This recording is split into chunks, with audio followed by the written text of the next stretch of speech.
The 2024 playoffs is like an early Christmas present that keeps on giving us spectacular plays that would make us fall off the edge of our seats. Second chance points and fast break points that has created this margin for the Nets. Driving by Beal. Oh! Then there's the heart-stopping buzzer beaters. 6 seconds to go. Crosses over on Beverly. Float game for the win. Happen, we go to overtime. Murray makes a move. And finally, there were moments where you would just put your hands on top of your head while saying, "What the f just happened?" But amidst all the crazy stuff that has been happening in the first round, I can't help to think about the possible repercussions these games might cause to the entire league next season. Especially with how the old pillars of the NBA flamed out in the worst possible way in the postseason. I mean, KD and the Suns rode off into the sunset without winning a single game against the Ant-Man. Then, in an almost similar fashion, the 39-year-old shoulders and legs of LeBron James were unable to lift La La Land past the Joker and his mile-high crew. And even though Steph balled out like it was 2015 all over again, his shooting powers weren't enough to get the Dubs at least a decent shot in the playoffs. Overall, the cutthroat competition, as well as an influx of new breed of talent in the league, has definitely played a major role behind the downfall of these generational greats. And to me, this is enough motivation for these three guys to do the unthinkable. I mean, after tasting yet another first-round exit, what if, just what if, LeBron and KD decide to shock the league to its core by banding together with Steph in the Bay Area to get even with the youngins and have some sort of a last dance by gunning for one last championship before the curtain falls on them? Now, I know you might be highly speculative on this, but history tells us that no matter how ridiculous this one might sound, this super team type thing has already been done more times than you could count. I mean, by the end of the 06-07 season, Kevin Garnett realized that he won't be winning anything with the Timberwolves, and the same thing went for Ray Allen, who bottomed out along with his now defunct Sonics team. Their growing frustrations to their respective franchises has led to the formation of the original Big Three over in Boston the following season, which also resulted in an instant championship. What KG, Allen, and Pierce pulled off has set a precedent that paved the way for the rise of super teams in the years to come. In the 2010-11 season, LeBron followed suit along with D-Wade and Bosh to form one of their own in South Beach, after all of them had a fruitless season the year prior. And although it didn't produce the expected results right away, they would win 2 championships out of 4 finals appearances for the next 4 seasons. Now, as for KD, he did try building a couple of big threes right after he left a super team with a prime Splash Brothers in it, to prove that he can be his own man. But as we all know, that didn't turn out the way he wanted it to be. His affair with Kyrie and Harden in Brooklyn quickly went south, because they weren't able to check their egos at the door. Then in Phoenix, his partnership with Devin Booker and Bradley Beal was a complete disaster, as it became a your turn, my turn kind of thing for them, in addition to the injuries that have plagued them all season long. In the case of LeBron, he did manage to squeeze in 1 championship during the bubble season, but after that, his stint with the purple and gold were marred with mediocre regular season runs, followed by a string of uncountable collapses in the playoffs.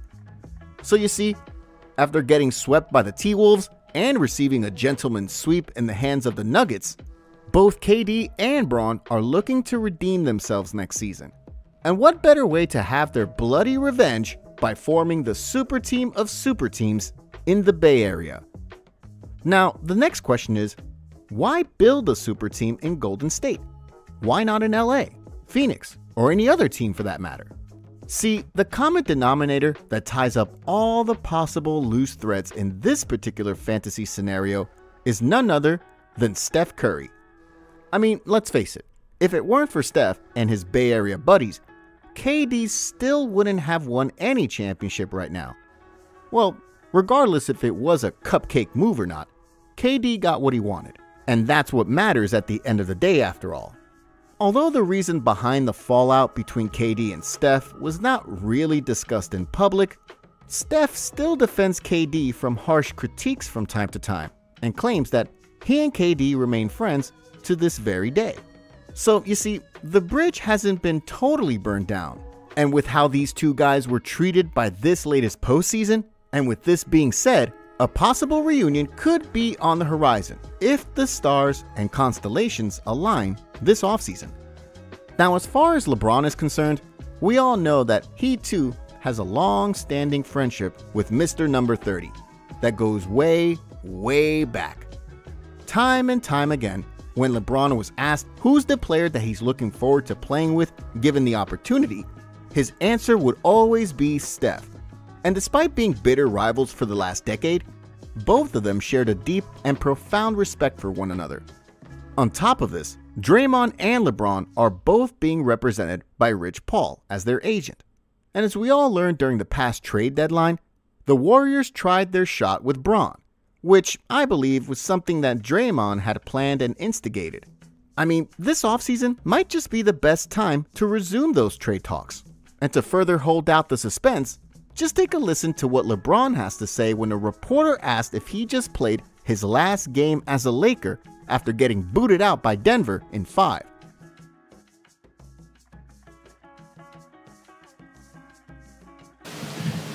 Tonight, was there any thought at all that, this could have been your last game with the Lakers? I'm not going to answer that. Appreciate it.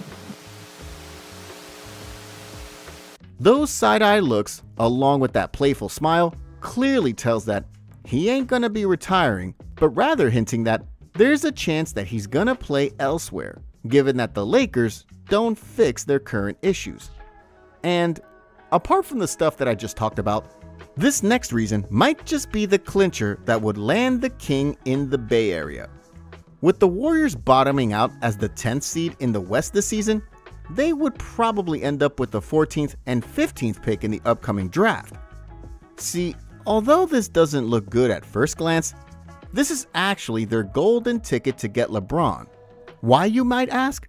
Well, Bronny James Jr., the son of LeBron, has declared for the 2024 NBA draft, and LeBron has said in multiple interviews that his ultimate dream was to play alongside his Bronny before he retires. Now, if the Warriors play their cards right, they could use their first-round pick to grab Bronny, and as a result, they could get a 4-time MVP as a kicker of that transaction. Not bad, eh? Anyway, while the sales pitches that I just presented to you guys sound really promising, the only big hurdle I see here in landing both KD and LeBron has something to do with the Benjamins. Like, it would require someone to put up stupid amount of money just to bankroll these two along with the greatest shooter on earth. I mean, LeBron is due for a $51 million payday next season. Meanwhile, KD is almost on the same level as Bron with $50 million. Then Steph is about to earn $4 to $5 million more than them with a salary of $55 million. That's over $150 million worth of payroll for just 3 players. And with a salary cap of just $141 million next season, the math clearly doesn't add up here, unless Lacob wants to splurge a fortune just to get this super team off and running in no time. But see, there's an alternative here, and that is, someone has to take a huge pay cut to make this work. I mean, the Spurs' big three of Parker, Duncan, and Ginobili reportedly did it so that the team could still add key pieces around them. Then the Heat big three also did the same thing, and their financial sacrifices has ultimately paid off as it translated to back-to-back championships for them. The question now is, who will take less money and by how much? Let me know your thoughts on this by putting your answers down below. And if you enjoyed this video, please be sure to subscribe and tap that notification bell so you'll be in the loop when the next video drops. And until then, thanks for watching and see you next time.